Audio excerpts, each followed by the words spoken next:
Students, welcome.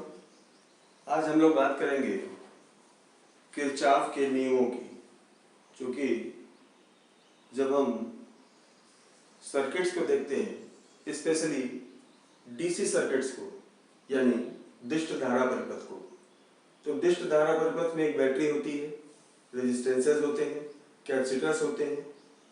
तो ये पूरा परिपथ काफ़ी जटिल परिपथ होता है।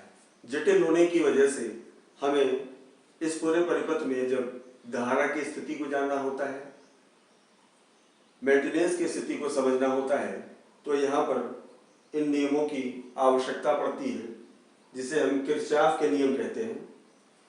किरचॉफ का नियम प्रायः वहीं यूज होता है जहाँ ओम के नियम नहीं कार्य कर पाते हैं, जहाँ ओम के नियमों से मामला नहीं सुलझता है। मैं हूं विनय कुमार पांडे और आज का टॉपिक है किरचॉफ के नियम।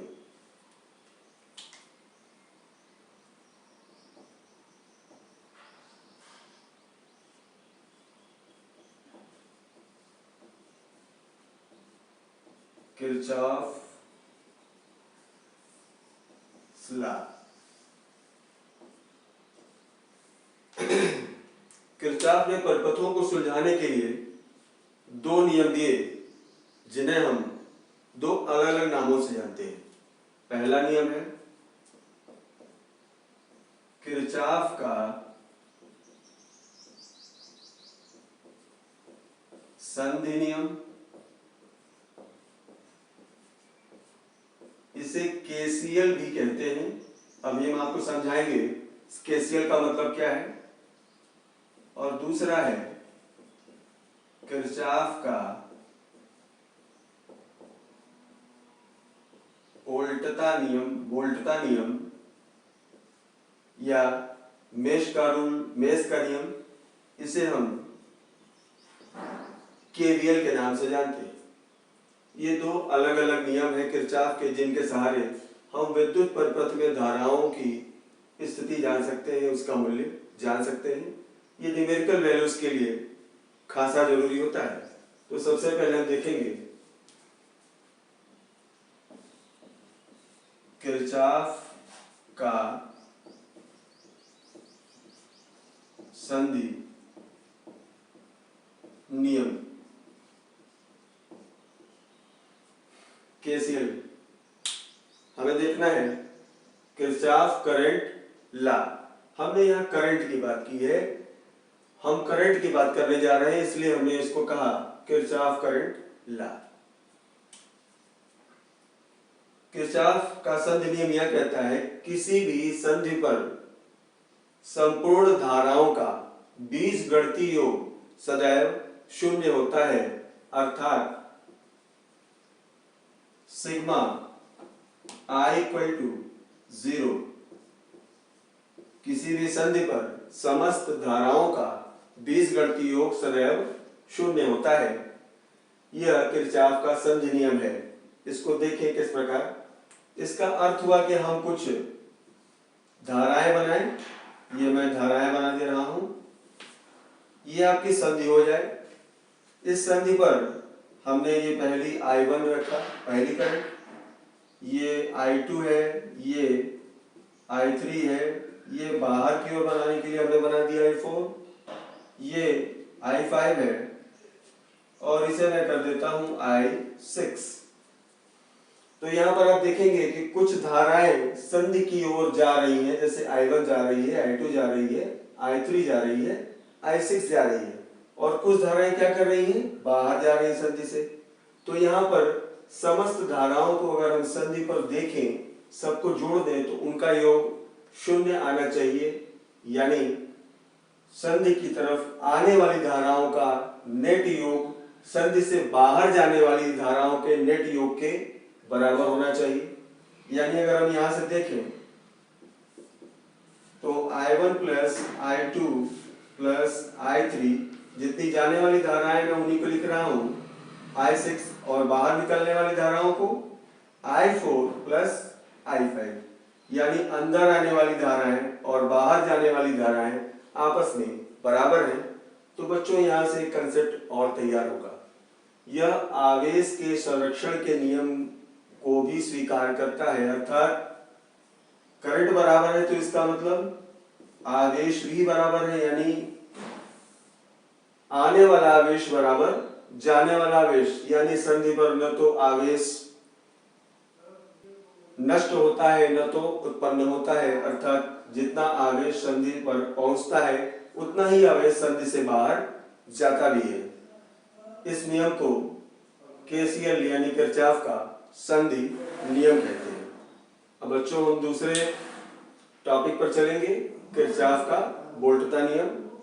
Let me erase it. तो हम दूसरे टॉपिक की ओर चल रहे हैं जिसका नाम है किरचॉफ का वोल्टता नियम, किरचॉफ वोल्टेज लॉ, केवीएल। तो देखिए हम केवीएल को, ये दूसरा नियम है। यहां पर हमें छोटी सी एक बात कहनी है।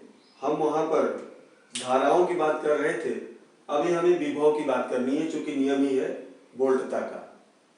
अर्थात किसी भी मेष में समस्त विभवों का बीजगणितीय योग सदैव शून्य होता है। फिर से सुन लें, किसी भी मेष में समस्त विभवों का बीजगणितीय योग शून्य होता है, जिसे केवीएल अर्थात किरचॉफ का वोल्टता नियम कहते हैं। सवाल ये मेष क्या है, कैसे यूज करना है। तो मैं एक सर्किट बना रहा हूं, इसे आप देखें। मैंने एक बैटरी ले ली, ये E1 बैटरी है। एक रेजिस्टेंस ले लिया मैंने, एक और बैटरी ले लीजिए। प्रतिरोध लगाना है, लगा दीजिए।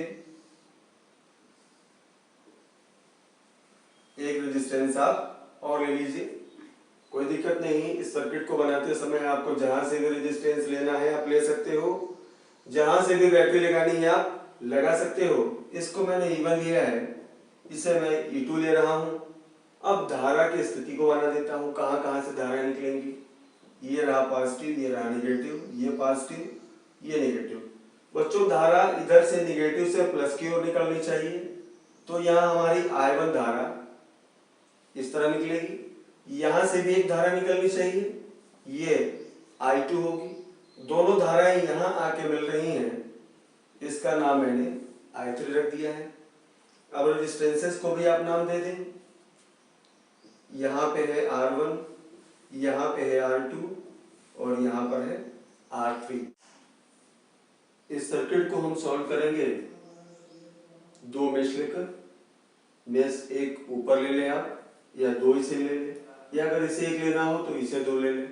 आप जो भी क्रम रखना चाहें आप ले सकते हैं। मैंने ये पहला मेष लिया, ये दूसरा लिया।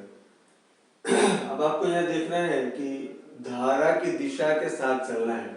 सबसे पहली बात यहां आप जान लें, धारा की दिशा की तरफ चलने वाली दिशा में जब आप IR को लेते हैं तो वो नेगेटिव होता है। IR की वैल्यू आपको हमेशा नेगेटिव लेनी है, और यही स्थिति धारा की दिशा की तरफ चलने पर जो E की स्थिति है वो भी नेगेटिव ही होगी। ये दो बातें दिमाग में रखकर हम लोग इस मेष को सॉल्व करेंगे। कोई दिक्कत नहीं आएगी, आप यहाँ से भी शुरू कर सकते हो, यहाँ से भी। मैं यही शुरू करता हूँ, चूंकि मैंने इसे एक लिख दिया था। यहाँ से देखिए आप, मैंने इस करंट को लिया है, यहाँ से चलना शुरू किया। यहाँ पे कोई रेजिस्टेंस नहीं है, इसलिए हमने IR नहीं लिखना है। यहाँ पे भी कुछ नहीं दिखाई पड़ता। जब आप यहाँ आते हो इस जगह पे, तो यहाँ पे आपको R3 दिखाई देता है, तो मैंने लिखा I3R3। अब आप देखें धारा की दिशा क्या है, ऐसे चलते हुए आप आ रहे हो, यानी धारा की दिशा की चलने की दिशा इसकी दिशा है, तो यहाँ हम क्या ले लेंगे, नेगेटिव। अब आप यहाँ से ऊपर चले आओ, यहाँ कुछ नहीं है, आप यहाँ चले आओ, क्योंकि आपको यही पहुंचना है जहां से आप चले हो। अब यहाँ पे आप पहुंचते हो तो एक रेजिस्टेंस और है R2, तो यहाँ पे आपको रखना चाहिए I2R2। ऐसा मैंने क्यों रखा, ऐसा इसलिए क्योंकि ये धारा के चलने की दिशा नहीं है। आप देख सकते हो बैटरी का ओरिएंटेशन यहाँ से बदल जा रहा है। अब आपके पास एक बैटरी भी दिखाई देती है, मैंने ई मान लिया, प्लस ई इक्वल टू 0, ये आपका समीकरण 1 बन जाता है इस वाले मेष से। अभी आपको एक मेष ऊपर भी लेना है, जब दोनों मेष ले लेंगे तब सॉल्व करेंगे हम। तो दूसरा मेष भी लेंगे। कहाँ शुरू करें? यहाँ शुरू करते हैं बच्चों। यहाँ I1 के पास कोई रेजिस्टेंस नहीं, नीचे आते हो। मैंने लिखा I1 R1, क्यों लिखा? क्योंकि धारा की दिशा के साथ चल रहा हूं। अब आप यहां से मुड़ते हो इस तरफ, इस जगह पे हम यहां पर हैं। करंट यहां से चलती है, इस दिशा में पहुंच रही है, और एक करंट इस दिशा में आ रही है। तो आपको क्या करना होगा? यहाँ इस जगह पे आपको प्लस, ये देखिए आप I2 है, I2 R2। अब देखिए आप ऊपर पहुंचते हो, आपको बैटरी दिखाई पड़ रही है। इसका नाम आपने क्या रखा हुआ है? इसका नाम आप EA रख लो।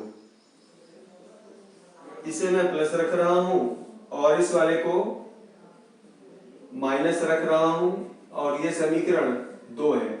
इन दोनों को प्लस माइनस क्यों रख रहा हूं ये भी समझ लें आप। जब मैं धारा की दिशा के साथ चल रहा था, ये बैटरी मुझे पहले मिलती है, तो मैं इसकी डायरेक्शन में चल रहा हूँ, इसको मैंने निगेटिव ले लिया। और जब मैं ऊपर पहुंचता हूँ इस लूप को पूरा करने के लिए, तो ये हमारी दिशा के साथ नहीं है, और नहीं है तो यहाँ पर जो कंडीशन है वो हमने ले ली प्लस। अब आपके पास दो समीकरण हैं। इन दो समीकरणों के अलावा एक और बात आपको बतानी थी। यहाँ से आप पहले टर्मिनल को देखें, I1 करंट पास होती है, यहाँ से I2 करंट पास होती है। दोनों जहां मीट करती हैं, मिलती हैं, वहां से तीसरी करंट पास कर रही है। तो एक समीकरण और आप ले लें, I1 प्लस I2। ये हो गए 3 समीकरण। अब नो डाउट यहां से बड़ी आसानी से आप इसको सॉल्व कर सकते हैं, रिक्वायर्ड वैल्यू पता कर सकते हैं। इस प्रकार आपको किरचॉफ के नियमों से कितने भी मुश्किल जटिल सर्किट हो उसको सॉल्व करने में सरलता मिलेगी। सो अगर कोई दिक्कत हो तो कमेंट करें एंड